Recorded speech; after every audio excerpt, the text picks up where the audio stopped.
En este mundo se producen acontecimientos desconcertantes, a veces trascendentes, que por desidia o prejuicios de los medios de comunicación no llegan a la opinión pública o llegan tan manipulados que nadie se los cree. Por ejemplo, estoy convencido de que muchos de ustedes han oído hablar de los llamados círculos de cosechas. Esa serie de formaciones geométricas, en gran parte circulares, que en estas últimas décadas han ido apareciendo en diferentes lugares, sobre todo en el sur de Inglaterra. Y estoy convencido también de que casi todos ustedes no han vuelto a interesarse por el tema porque en su día vieron, a través de la televisión o en los periódicos, que todo se limitaba a una broma de dos jubilados ingleses.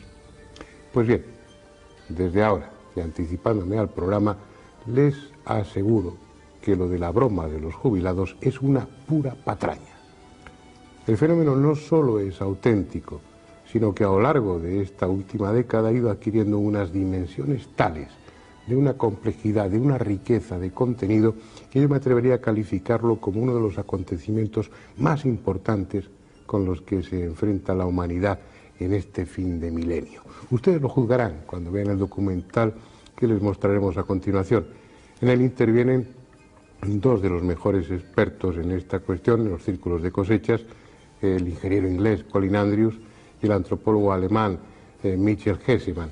Pero también contaremos aquí en el despacho con dos invitados que nos aportarán su experiencia, su opinión, sus conocimientos, también muy importantes, sobre lo que se ha dado en llamar círculos de los campos de cultivo o círculos, aunque no sean todos ellos círculos, ni mucho menos, de las cosechas. Yo que ustedes no me lo perdería.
Ahí están. Son los llamados crop circles, los círculos del trigo o círculos de las cosechas que comenzaron a aparecer al principio de la década de los 80 en el sur de Inglaterra y que con el transcurso de los años han ido extendiéndose a otros países al tiempo que adquieren cada vez mayor complejidad y perfección. Un fenómeno del que la mayoría de la población mundial no tiene la menor idea, o a lo sumo, ha oído hablar de ello como una curiosidad que, según se explicó después por televisión, se reducía a una simple broma de dos jubilados ingleses.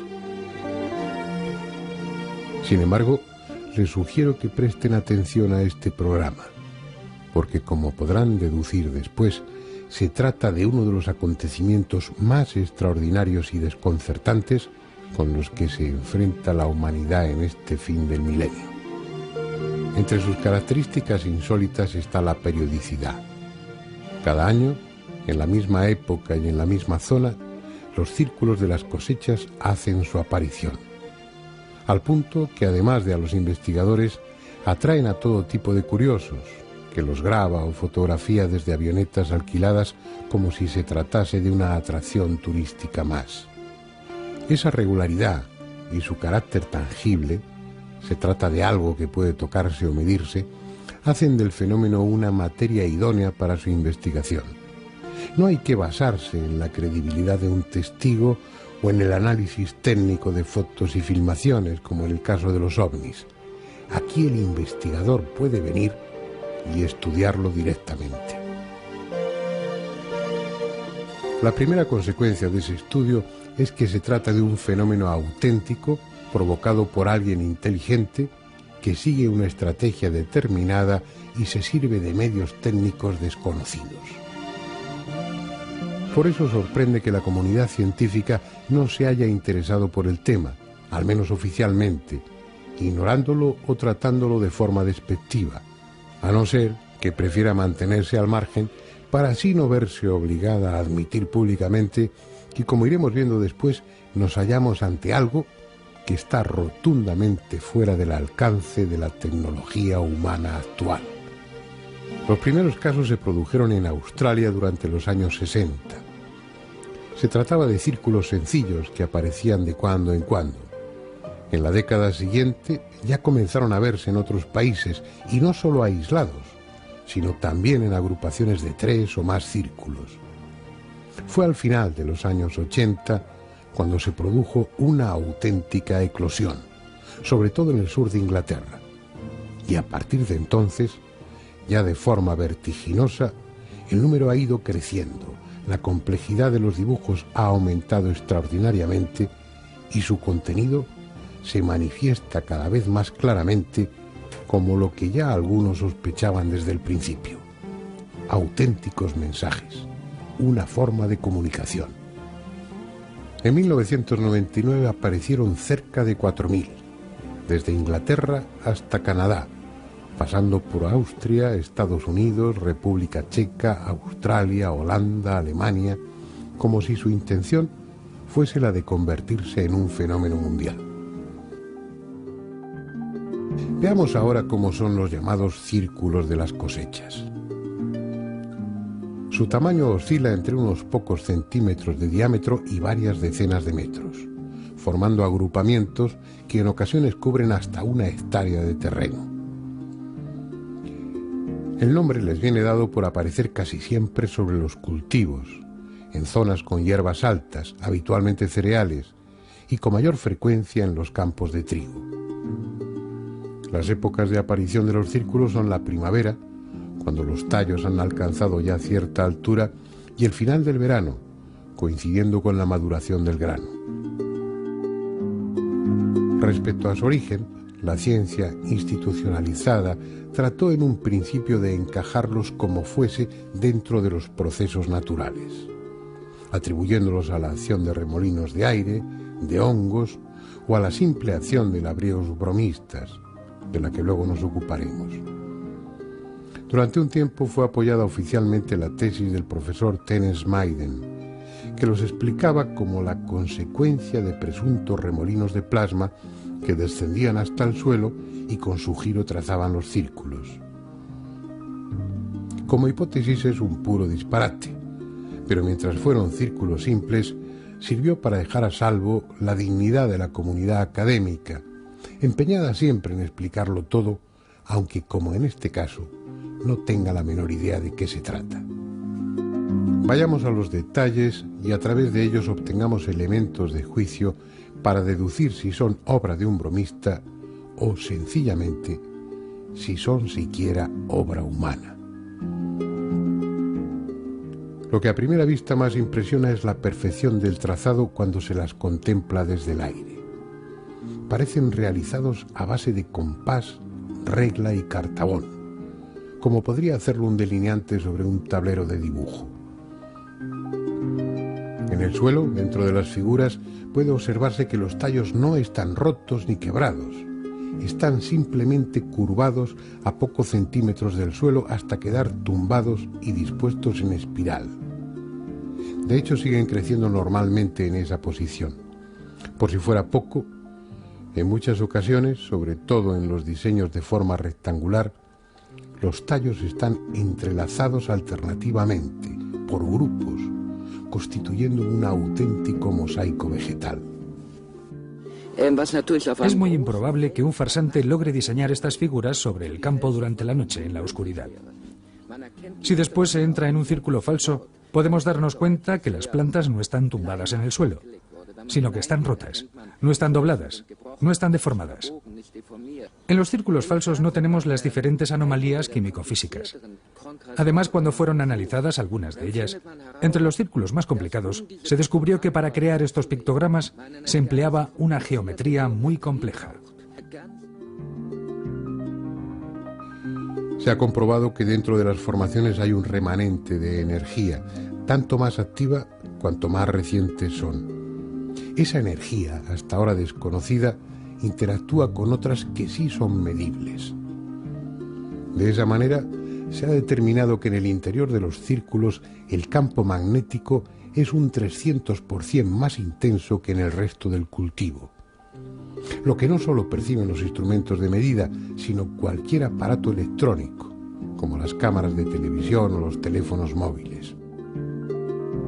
También en muchos de los círculos se han detectado niveles anormales de radiactividad. Sea cual sea esa energía, resulta evidente que afecta a los seres vivos, en esta ocasión a las plantas. Si los tallos son muy jóvenes, las semillas, el grano, no llega a madurar y muere. Si la formación de los círculos se produce más avanzada la estación, con las espigas más desarrolladas, el grano madura, pero se vuelve estéril. En ambos casos los granos aparecen deformados. En cambio, si al formarse el círculo el cereal está ya madurando, sus tallos y espigas crecen más rápido y más sanas que en el resto del cultivo. Igualmente, los tallos jóvenes del interior de los círculos presentan nódulos mayores y pueden doblarse sin romperse mucho más que los del exterior. El profesor Levengood de la Universidad de Michigan realizó un sencillo experimento sometiendo a tallos normales a los efectos de un horno de microondas, de los que hay en cualquier cocina, y obteniendo resultados muy parecidos. Es decir, nos encontramos ante un fenómeno de características extraordinarias que no solo afecta al magnetismo y la radiactividad del terreno, sino que además altera la estructura molecular de las plantas. Pero lo que resulta más extraordinario aún, esa energía presuntamente causante de los círculos de las cosechas permanece allí de alguna forma, conservando sobre el terreno la memoria del diseño del dibujo que está representado. En 1998, el ingeniero Colin Andrews realizó un experimento que así parece demostrarlo. Colocó agua destilada en recipientes adecuados dentro de alguno de los círculos de las cosechas y luego, mediante un espectrógrafo, comprobó que a nivel molecular el agua tendía a ordenarse de una forma parecida a la del dibujo en cuyo interior había estado, como si en ese lugar hubiese algo, un campo energético, con el esquema del dibujo memorizado y esa información hubiese pasado al agua reordenando sus moléculas. Para apreciar la diferencia, observen esta fotografía. En ella puede verse la disposición que adoptan las moléculas de agua en condiciones normales sin la influencia de los círculos. Campos de energía codificada, o vaya usted a saber qué otra cosa, puesto que no hay palabras adecuadas para definir algo que ignoramos lo que es, capaces de producir todas esas alteraciones que hasta ahora hemos descrito y que se sirve de métodos precisos, geométricamente impecables, hasta para doblar las espigas, como descubrió Roy Dalton para su sorpresa. Este ingeniero aeroespacial inglés ha podido comprobar que la espiral que se forma en los círculos de las cosechas corresponde a un modelo matemático concreto que se repite en todos los círculos auténticos. La espiral interna del círculo corresponde a un vórtice, a un remolino de contracción, una fuerza que va hacia el centro, en tanto que la línea que forma el borde, el círculo exterior, gira de forma distinta y en dirección opuesta. Nos guste o no, el hecho es que detrás de los círculos hay una tecnología que rebasa nuestra capacidad de comprensión. La cuestión ahora es saber quiénes están dibujando esas fantásticas figuras sobre nuestros campos y para qué.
Por lo que llevamos visto hasta ahora y por lo que después descubriremos sobre el contenido matemático y simbólico de los llamados círculos de las cosechas, no es exagerado decir que se trata de uno de los acontecimientos más desconcertantes y tal vez más trascendentes de esta época. Sin embargo, paradójicamente, y como les comentaba al principio del programa, en la opinión pública ha quedado la idea de que todo se reduce a una simple broma. Así que antes de seguir adelante, dejemos resuelta esa cuestión. El 9 de diciembre de 1991, el periódico inglés Today publicaba la noticia de que dos jubilados ingleses, Doug Bower y David Chorley, confesaban ser los autores de todos los círculos aparecidos durante 13 años, hasta esa misma fecha. Obviamente, la idea me hace reír por lo absurdo que es. Me pregunto cómo puede ser concebida la idea de que dos ancianos de cerca de 65 años puedan cumplir el milagroso trabajo de imprimir 15 perfectos diseños, grandes centenares de metros en un solo día y en diversas partes del país británico. Es imposible. Solicitamos a los dos jubilados realizar uno de los diseños delante de la cámara. Lo que diseñaron sobre el terreno fue impreso también por las cámaras fotográficas de diversas personas presentes. A veces hago ver algunas de estas fotos durante mis conferencias, de las cuales normalmente se ríen todos. Lo que inmediatamente se nota en las imágenes es una gran confusión. No hay simetría, ninguna de las bellísimas simetrías vistas hasta aquel momento. En el terreno las plantas resultan rotas, reducidas prácticamente a pedazos. Esto demuestra claramente que aquello que nosotros vemos, que observamos cuando nos encontramos frente a aquellos espectáculos de perfección, no es lo que han hecho ellos. El asunto es tan ridículo que no se mantiene en pie. Obviamente es posible que los dos oportunistas hiciesen uno o una docena de círculos, como podría hacerlo cualquiera. Pero esos círculos son algo que nada tiene que ver con los auténticos.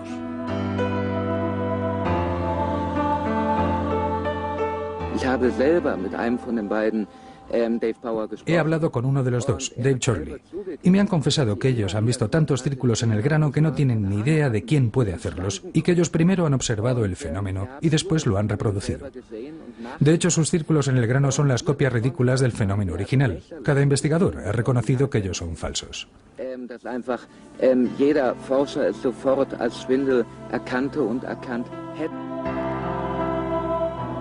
Solo con contemplar la armonía y elegante diseño de los auténticos círculos sería suficiente para descartar el tema de los jubilados bromistas, uno de los cuales, por cierto, lleva ya tiempo muerto.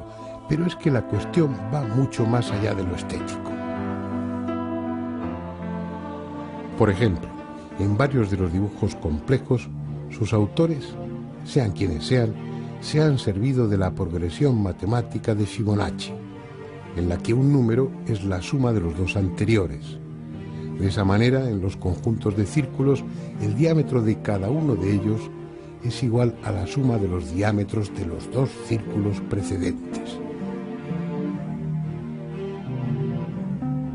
Por si acaso hubiera alguna duda sobre su intencionada utilización de conceptos matemáticos concretos y reconocibles por nosotros, esos desconocidos diseñadores también se sirven en sus elaboradas figuras del número áureo, una proporción geométrica determinada, inconfundible, que algunas culturas antiguas como la egipcia consideraron sagrada y que desde entonces ha apasionado a artistas, filósofos o arquitectos, que ven en ella la expresión máxima de la armonía en el universo. De hecho, la naturaleza se sirve de esa proporción áurea para muchas de sus obras, desde la espiral de caracolas marinas hasta la de algunas galaxias.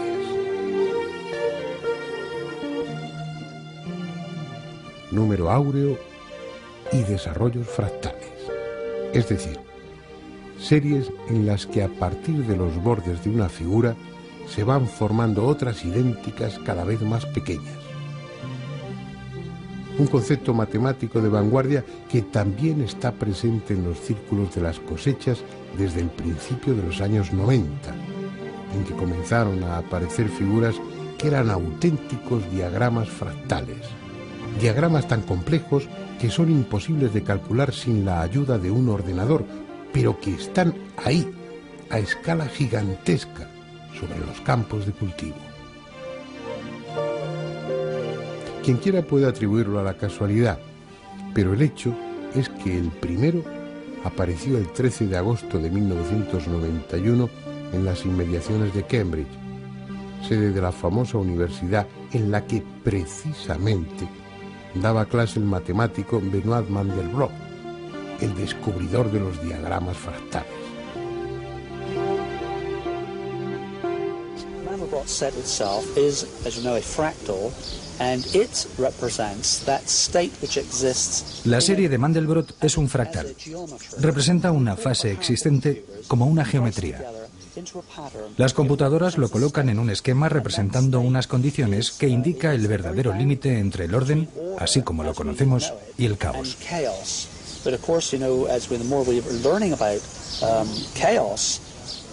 El fractal representa el límite entre las dos fases, en el preciso momento en que el orden se vuelve caos y el caos vuelve nuevamente al orden.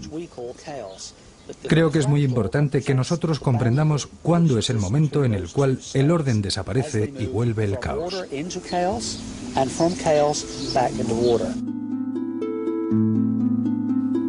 Unas representaciones precisas, exactas pese a su extraordinaria complejidad y que, como todas, han aparecido de la noche a la mañana, o mejor aún, de un momento para otro, como afirman muchos testigos.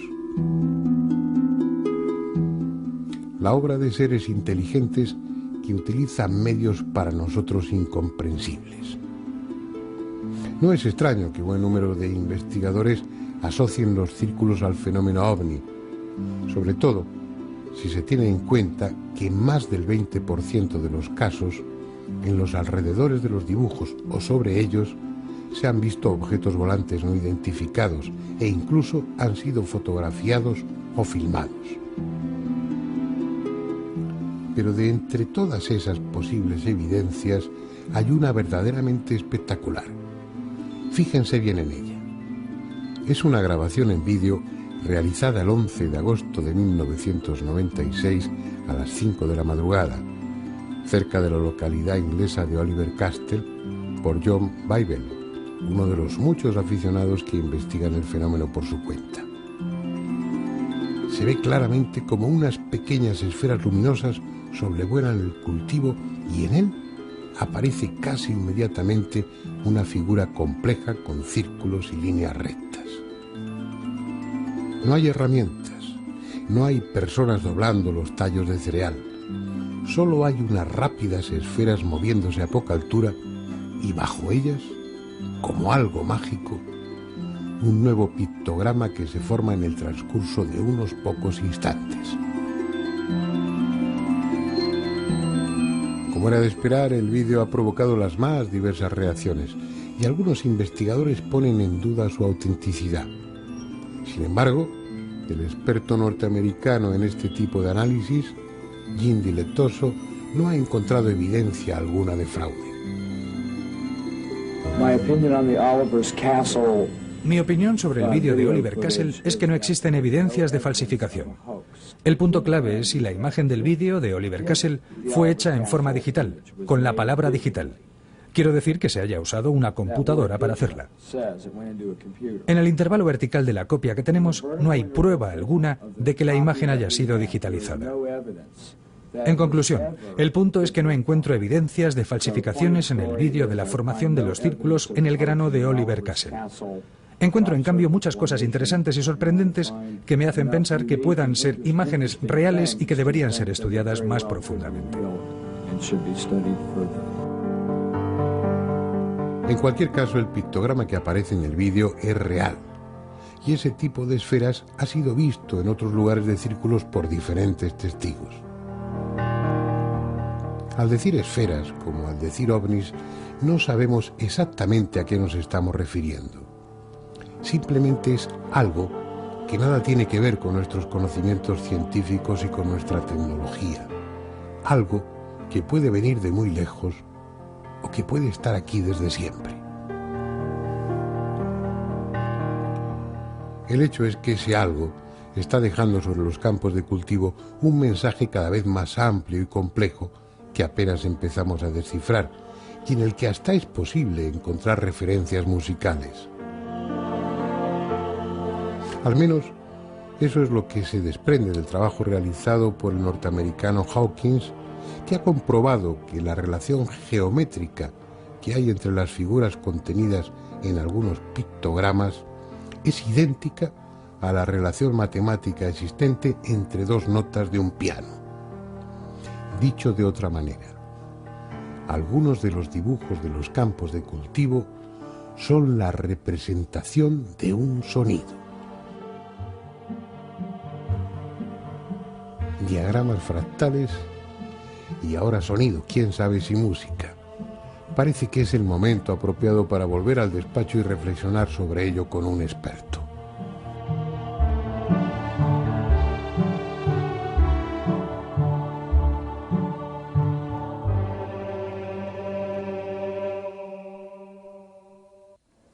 Como estamos viendo en el tema de los círculos de las cosechas, han ido apareciendo, sobre todo a lo largo de esta última década, formaciones cada vez más complejas en las que están presentes conceptos matemáticos muy de actualidad, que uno, si tiene una enciclopedia en casa antigua, no encuentra incluidos esos términos porque corresponden a las matemáticas actuales.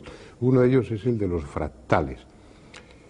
Y bueno, aunque en el guión yo cito el tema, creo que es fundamental que hablemos con alguien que conoce los círculos de cosechas muy bien, que ha estudiado esa cuestión a fondo y que además tiene la formación matemática y técnica suficiente para que nos explique cosas que yo no sabría explicar. De hecho, no lo he podido hacer en el guión por falta de conocimientos matemáticos.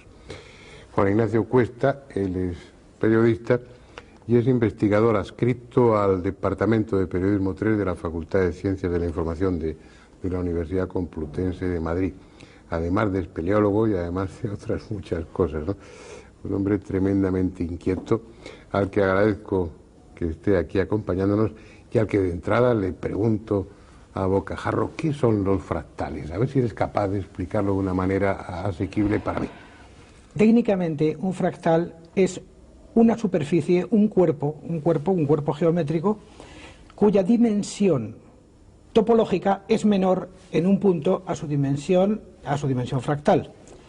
¿Esto qué quiere decir? Pues lo voy a decir de una manera que se pueda comprender vulgarmente. Esto significa que un fractal es una superficie limitada, o sea, finita, que tiene límites cuyo borde, cuyo perímetro tiende al infinito. Cuando uno ve gráficos de geometría de fractales, lo primero que se capta es cómo esa misma figura se va descomponiendo, por decirlo así, en otras idénticas progresivamente más pequeñas, como formaciones estéticamente muy curiosas y, por lo visto, matemáticamente apasionantes, ¿no?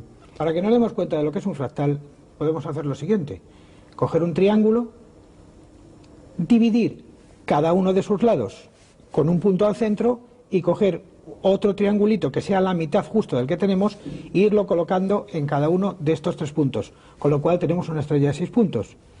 Luego a cada uno de esos lados de ese polígono lo podemos dividir por la mitad y añadirle otro triangulito que sea la mitad justo, y así hasta el infinito.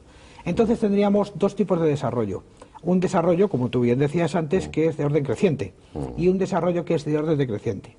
¿Por qué se denomina fractal? Por la gran fractura que presenta cuando llegamos, digamos, a la generación dramática, cuando ya no se puede llegar más, cuando estamos alcanzando los bordes del infinito y que prácticamente la generación de estas figuras se nos escapa de los ojos y de la mente.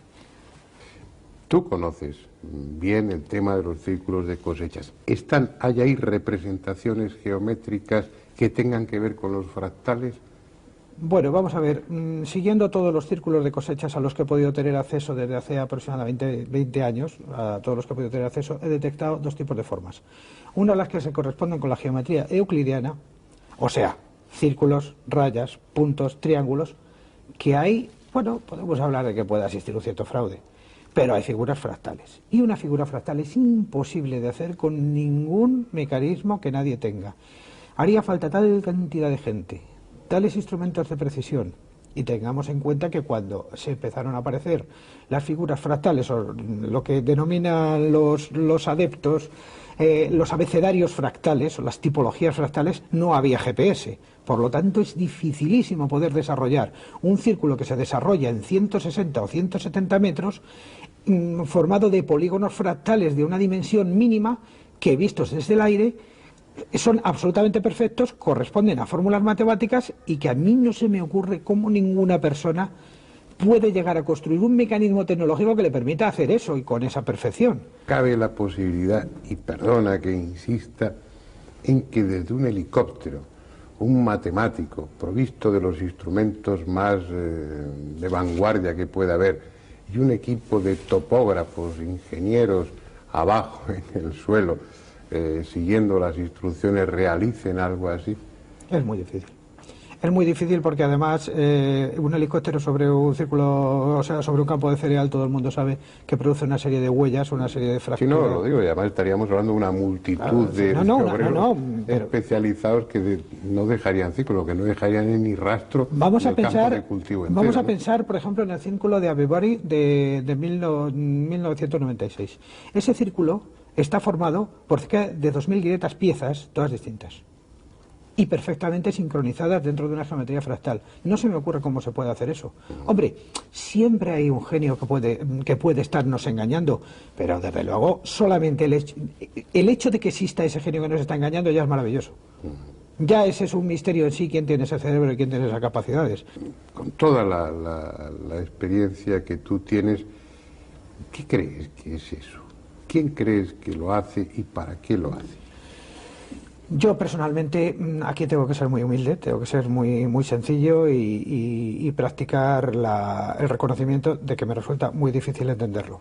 Lo que pasa es que hay muchas teorías. Hay una teoría que se refiere a la energía de la Tierra, hay otra teoría que se refiere a las famosas líneas de Hartmann, la misma energía de la Tierra pero ya más o menos entutorada. Está la teoría de los ovnis, está la teoría, por supuesto, de los fraudes. A mí hay una teoría que me gusta, la de Lovelock, es yo creo que la que más me gusta. Es, de alguna manera, es una emanación que la Tierra hace por su parte más débil. Igual que en el mar, que también es una parte, digamos, blanda o que puede graficar cosas, el mar nos trae imágenes pluriformes de miles de cosas, los círculos de cereales, que son débiles, que son manipulables por energías muy sutiles, la Tierra ahí nos está contando algo de sí mismo. Estás hablando de una Tierra inteligente y con sentimientos. Hombre, es que la Tierra nos está dando un mensaje de su propia creatividad y yo quiero por lo menos entenderlo así. Si se me acusa de ser excesivamente crédulo, de establecer una hipótesis, digamos, poco sostenible, por lo menos mi imaginación o mi literariedad me hace que yo me crea de momento esa teoría, porque es la única a la que de momento soy capaz de agarrarme. ¿Ves tú en el transcurso de los años, desde que empiezan a aparecer los primeros más sencillos, a sobre todo lo que ha sucedido en estas 2 últimas décadas y especialmente a partir de los 90, ves una progresión en la calidad o en la profundidad de los mensajes o en la complicación de ellos? Sí, hay una progresión, es evidente. Es como si quien los está haciendo tuviera una intención comunicativa y haya descubierto que está comunicándose y por lo tanto se está produciendo un flujo, una transferencia de conocimientos. Se produce comunicación cuando se produce el círculo entre el emisor y el receptor. Quien esté detrás, lo que esté detrás del círculo de cereal, detecta de alguna manera que esto está llegando y entonces va perfeccionando su mensaje, quizá haciéndolo crecer, haciéndolo más inteligible, haciéndolo más comprensible, en el supuesto de que hay personas que ya lo pueden entender o que se han preocupado por ello. Podemos quizá afirmar que llevan apareciendo círculos de cereal que no hemos visto, digamos, desde que el hombre cultiva cereales. Pero esta es la primera vez que alguien los está empezando a comprender y los está empezando a entender. Y quizá por eso, lo que sea, se esmera.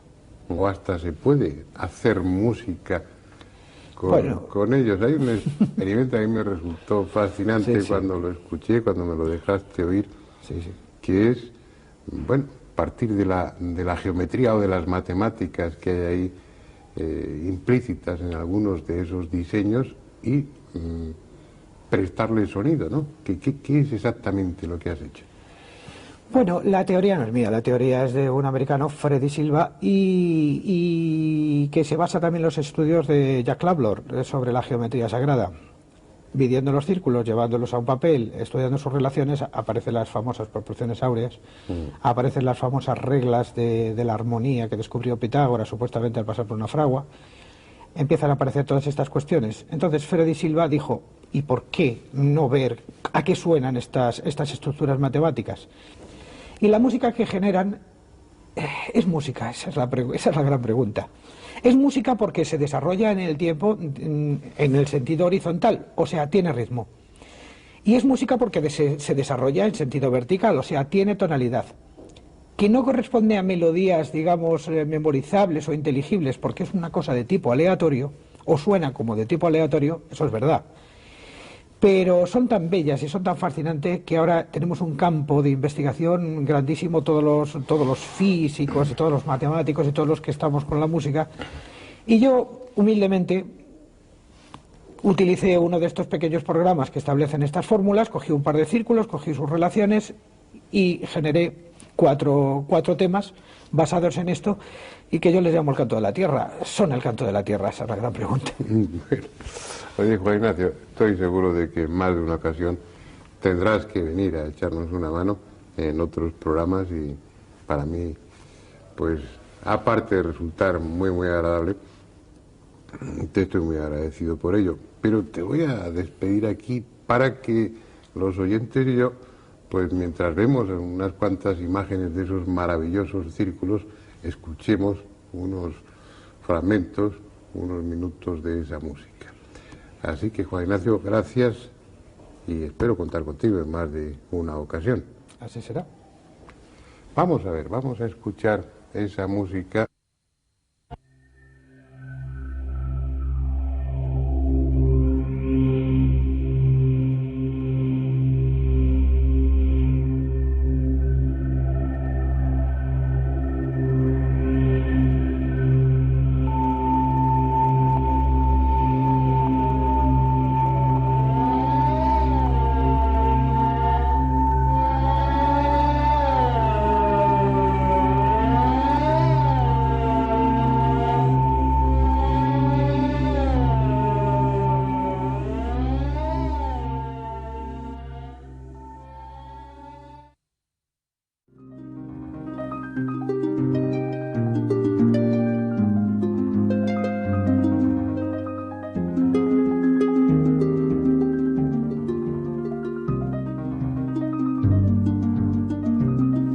Sea cual sea su origen, lo evidente es que los llamados círculos de las cosechas responden a una intención. Primero llamaron nuestra atención. Era un fenómeno nuevo, espectacular, que se repetía cíclicamente y que tras las lógicas dudas iniciales nos vimos obligados a admitir que tenía una procedencia no humana. Después, al descubrir que en esos diseños se incluían conceptos matemáticos y geométricos precisos, además de sorprendernos y admirarlos, experimentamos la necesidad de fijarnos con atención en ellos, de estudiarlos, para buscar otros contenidos aparte de los estéticos.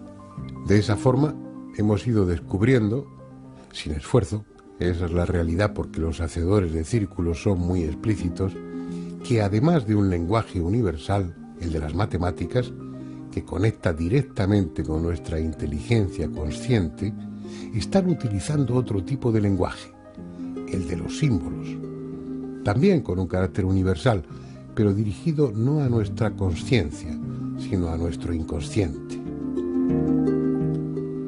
Aunque han aparecido en diferentes países y da la impresión de que el fenómeno tiende a hacerse universal, parece claro que ellos sienten predilección por una zona determinada del planeta, el sur de Inglaterra.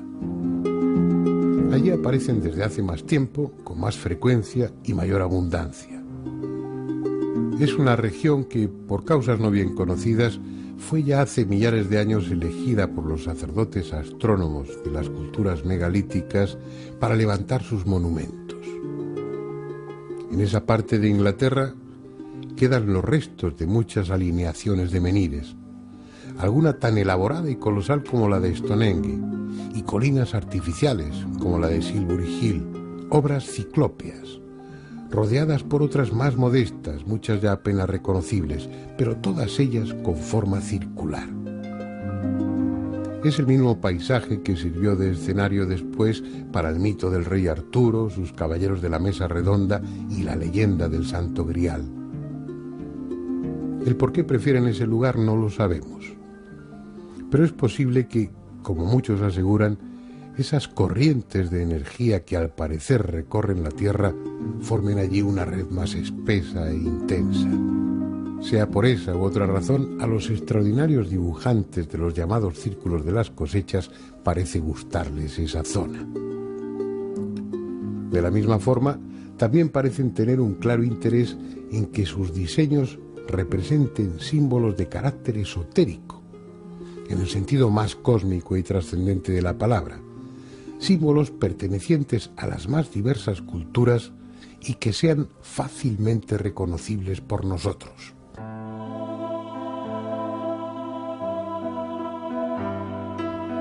Símbolos que vinculan al hombre con el cielo, a veces tan arcaicos que ya se dibujaban en las paredes de las cuevas prehistóricas, o tan universales como la svástica, símbolo del sol moviéndose en el cielo, presente en todas las culturas, desde la antigua India a Norteamérica, desde China a la Europa celta. Otros simples, pero que parecen aludir al mismo principio. El sol, con una corona ondulante, como expresión de su movimiento o de su poder generador.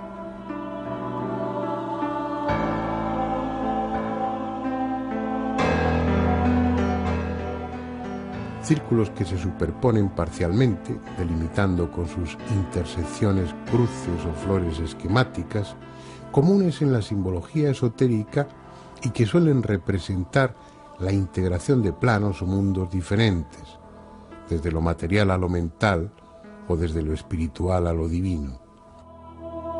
Son interpretaciones elementales de un rompecabezas del que aún nos faltan muchas piezas. O las estrellas de 5 puntas, también frecuentes en los campos de cereales, incluidas dentro de círculos y como parte de diseños complejos. Una estrella pentacular que en el simbolismo esotérico representa al hombre como rey de lo creado, al hombre bajo su aspecto trascendente, como hombre consciente de su origen divino. Especulaciones, tal vez, pero a las que los propios diseñadores de los círculos parecen conducirnos, Porque si unos dibujos resultan ambiguos, otros, en cambio, no pueden ser más concretos.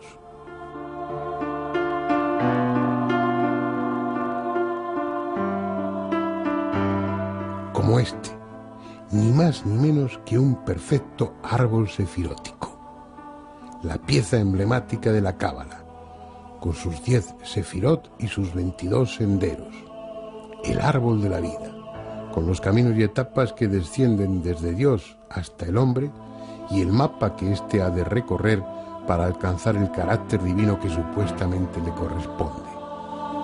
Un símbolo tan reconocible, tan evidente como este otro, formando parte de un diseño complejo con 2 pentáculos superpuestos inscritos en un círculo que apareció en 1997, está, sin posibilidad de error, el Ankh, la cruz egipcia, otro símbolo cósmico que relaciona al hombre con la eternidad, la llave que los dioses egipcios llevaban en su mano.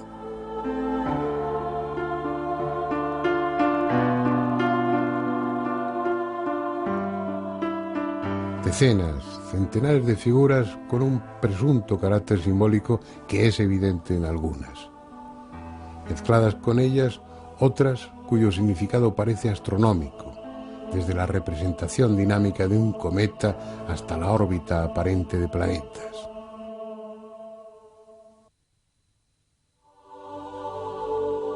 Han estado ahí, en los campos de trigo o de cebada. Han desaparecido tras la siega para volver a aparecer a la primavera siguiente. Así, década tras década, cada vez con diseños más elaborados, más rotundos, más directos. Son, sin duda, fragmentos de un mensaje aún incompleto. Pero tal vez no haya que esperar mucho más, porque ellos, los hacedores de los círculos de las cosechas, están siendo cada año más claros y explícitos, como si pensaran que ya ha llegado el momento.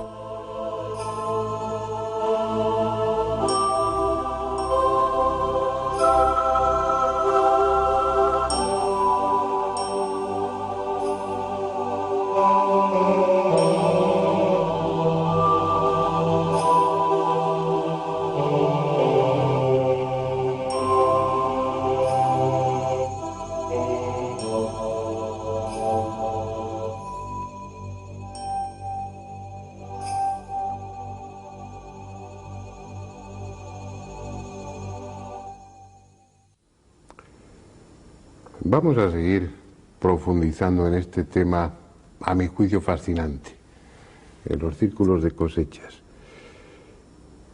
Está claro que eso no es obra de topógrafos, de ingenieros, ni de jubilados. Alguien, no sabemos quién, ni desde dónde, ni por qué medios, está dejando una especie de extenso mensaje que va ganando en complejidad a medida que transcurren los años. Alguien que da la impresión de que nos quiere decir algo.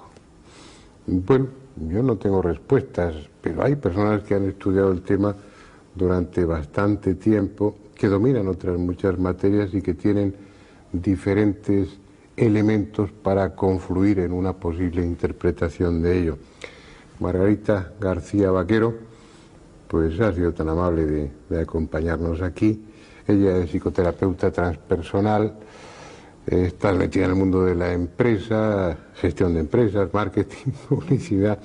Eres una viajera impenitente y estás enganchada con todo lo esotérico en el mejor sentido de la palabra, con ese tipo de mensajes o de avisos o de ilustraciones que a lo largo de la historia se nos vienen dando para que algún día, si somos capaces, lo elaboremos y lo comprendamos, algo así, ¿no? Así lo has definido tú muy bien. Buenas noches. Bueno, cuéntanos, Margarita, ¿qué pintas tú en los círculos de cosechas? Siempre desde que era pequeña me llamó mucho la atención las cosas, por qué estaban las cosas como monumentos megalíticos o pirámides, todo este tipo de construcciones me llaman poderosamente la atención, y siempre traté de ver la vida como qué había detrás de las cosas, más que la apariencia solamente, ¿no? Y entonces, viajando realmente creo que es una forma estupenda de conocer todo esto, de pasarlo bien, de crecer y evolucionar de la misma forma, ¿no? De contrastar diferentes culturas. Y fui a Inglaterra más que nada pues por todo el mito, quizás siguiendo el mito artúrico, de Merlín, de los caballeros.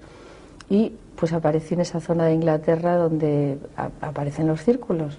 Entonces, ya que estaba ahí, pues decidí ir a acercarme a ellos, a ver lo que era realmente, porque yo había visto aquí en revistas información sobre que, bueno, aparecían o que sí hacían dos abuelitos que lo hacían y todo eso. Y nada, fui allí, empecé a investigar el tema, la verdad que me empezó a apasionar mucho porque vi que encajaba en todo lo que yo había buscado y en lo que había trabajado a lo largo de mi vida, y que eso iba, no sé, creando una historia que cada vez se cerraba más y con un sentido más lógico y más claro para mí. Pues, pero hablas de sentirlo, tal vez a nuestros espectadores les interese saber que aparte de esa afición o de esa pasión por los símbolos y por lo que hay, lo que te lleva allí pues a estudiar o a vivir los lugares del mito artúrico, del Santo Grial y demás, pues Margarita tiene bastante experiencia, bastante conocimiento en cuanto a las energías de la Tierra. Supongo que tiene relación con Colin Bloyd también. Sí, también. Y que bueno, estás no ya convencida, sino que estás acostumbrada a sentir esas energías, esas redes de energías que se mueven por la Tierra y que algunas personas con el adiestramiento adecuado son capaces de percibir y que tienen que ver también seguramente con todo esto, ¿no? Absolutamente lo creo así, creo que es lo mismo, sabes, que forma parte del mismo entramado energético que envuelve a la Tierra y a los seres humanos, por supuesto, porque nosotros también somos energía y podemos detectarla solo con practicarlo. Todo el mundo tiene esa cualidad, lo que pasa que dormido, ¿no? Todavía no lo practicamos. Bien, ¿no? Tenemos ahí a Margarita, que ha ido siguiendo el mito artúrico, que tropieza con los círculos de cosechas y que se queda a vivir allí para estudiarlos. Por un lado, pues fui físicamente, al estar físicamente allí y al sentirlo en tu ser, ¿no? Pues indudablemente es muy diferente que verlo en una foto, ¿no? O sea, ya por las dimensiones que ves que hay, la energía que se mueve dentro, con que no entiendas o sepas mucho energías, luego entras ahí y notas que hay como una resistencia al andar, o sea, algo que hay ahí que no es visible pero que te afecta y lo sientes, ¿no? Entonces, bueno, empecé a pasear por ellos intuitivamente, ¿no? Incluso dormía la siesta, pues lo que se me ocurría, ¿no? Y después iba anotando, pues, y comprando también fotos, porque lo que sí es cierto es que los círculos son tan grandes que si tú entras en ellos no puedes de ninguna manera saber qué imagen es la que estás, porque la complejidad es enorme, el tamaño también. Y, por ejemplo, el año pasado eran ya hasta cuatridimensionales, o sea, había círculos con cubos, con triángulos, todo en dimensiones diferentes. Cada año, o sea, la aparición es mayor y más compleja, ¿no? Entonces, bueno, pues empecé a hacer como quizá un estudio, porque profundidad hay mucha, ¿no? Hay mucha gente, mueve a mucha gente este fenómeno, muchos científicos con unos conocimientos valiosísimos, ¿no? Pero yo me centré más en darle un sentido general a todo, ¿no? Y entonces empecé a recopilar información según fotos, según sitios que estaba de otros años, de esos años, y hacer un poco un currículum, digamos, del hecho.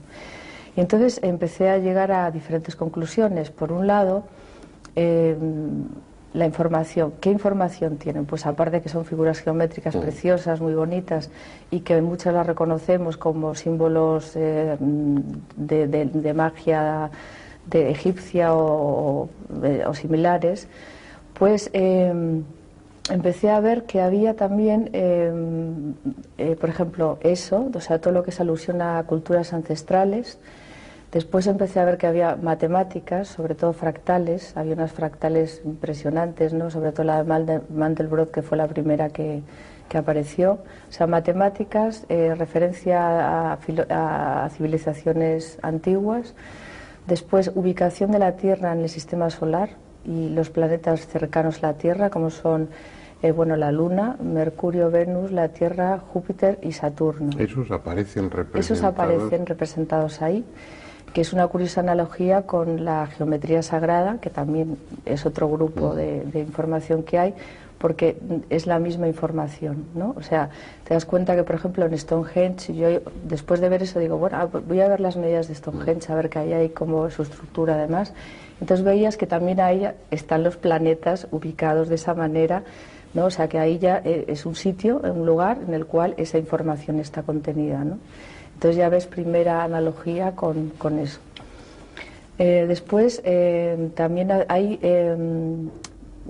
códigos genéticos, todo lo que se refiere al ser humano, ¿no? Códigos genéticos, cambios en códigos genéticos, frecuencia 12.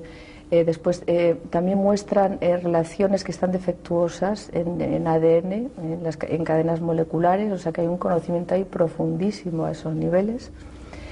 Y después hay también mucha alusión a, por ejemplo, como los indios Hopis, a sumerios, etcétera, etcétera, ¿no? O sea, todo eso es la información tal y como pero se tremendamente heterogénea, vasta, amplísima, sí, geográfica e históricamente. Es una mezcla de muchas cosas y el denominador común, o los denominadores comunes, unas veces es las matemáticas, otras veces lo astronómico, otras veces lo humano.